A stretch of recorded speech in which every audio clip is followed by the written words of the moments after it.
Hey everyone, how's it going? It's Tim Brown, and I'm excited about this new sign, but I'm also excited to talk to you about three clear indications that it's time to hire your first couple employees. So I'm trying to give this spiel as if I'm talking to myself a couple of years ago.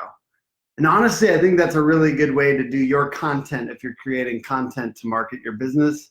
Think about yourself a couple of years ago. So anyways, I did not know when I should hire. And I went out on my own and freelanced a couple years ago full time. I'd worked, on my own thing a couple years before that, but I did not know when it would be time to hire. And now we've been able to hire, some other people, 5 other people. One of them's my wife, so maybe 4 employees or whatever. But it's super crucial. And it's a really hard part of building a business is hiring. So you have to kind of ratchet up your cash flow and then hire behind yourself to fill in that work. You have to sell ahead of yourself.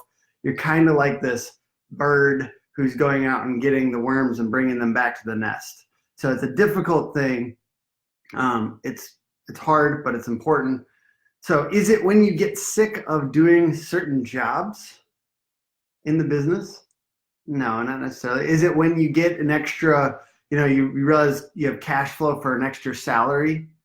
Not necessarily, because there's so many other parts to having an employee that you have to have space for them. You might have to have some equipment for them, other things like that. Is it when you have?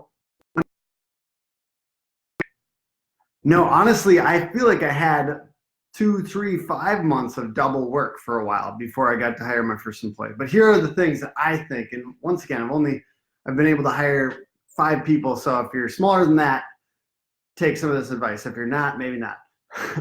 So I think that the crucial pieces to know when it's time to hire more people, it's when your time would be more valuable to the business at doing strategic things, or building out processes, or building out, what the work that needs to be done is. That to me is when it's an indicator that you should be hiring. So the other piece, when we talked about when you get sick of certain jobs, that's not when it's time to hire, right? Because it's very easy to get sick of certain jobs and you still need to do them. And the weird part is you think that that's the stuff you should carve off, but sometimes it's the stuff you like that has to get carved off of your plate. So you have to actually take things you like and set them to the side. So I love design, and I still get to design sometimes, but I have to actually set that aside because the strategy part of that design is more important. Also, there's things that I like busy work, like sometimes busy work, just really repetitive stuff is fun because you get to kind of turn off your mind and make sure that you don't have to think. You can listen to a podcast and do the work and things like that. But honestly, that's not the stuff that you want to carve out because it's the stuff that takes emotional labor and takes extra, effort to think about and things like that. I have to restart the Instagram one here, one second. But the other piece is when you don't have enough time to do the things only you could do. So there's a lot of things in a business where only you couldn't do it. But some of this busy work stuff that you like or maybe is therapeutic or whatever, you have to kind of hand it off. And there's strategic things that only you can do because you're the expert and maybe you started this business or whatever. You have to actually carve out that other stuff and do the stuff that only you can do.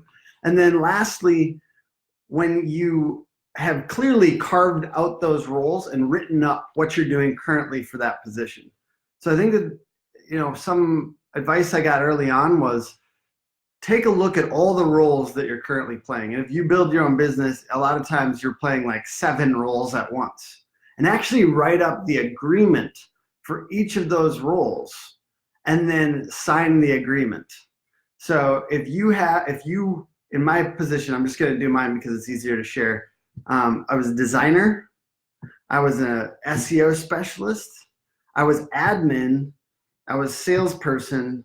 And I was probably like 3 other things. And I had to actually write out what those roles look like and what I've agreed to do. So I'm signing those agreements like I'm a different person, but I'm preparing myself to hand off those roles to other people. So just to recap, if you want to scale a small business, let's say from 1 to 5 people, then there's an opportunity to actually write down the roles that you're currently doing in detail. So for each one that you're doing, write down on one sheet and actually sign it at the end and say, I am currently doing this, but I'm ready. I'm preparing myself to hand it off. So I would love to hear your guys' thoughts. If you're following on Instagram, it's facebook.com/Hook Agency. The video will be up in a little bit. Feel free to comment below. When is it right to hire your first couple employees? When do you know? I'd love to hear your guys' thoughts. I really appreciate you joining me for Monday Morning Marketing and Coffee and checking out our new brand, which is fun. Love this. This is one of those little things, it's parts of entrepreneurship that feels good, just having a sign up and stuff like that and having our new conference room. And I hope that you guys do a little bit more of what you love this week and carve off the non-essential things, start to delegate. And I hope that you have an amazing week. All right, bye guys.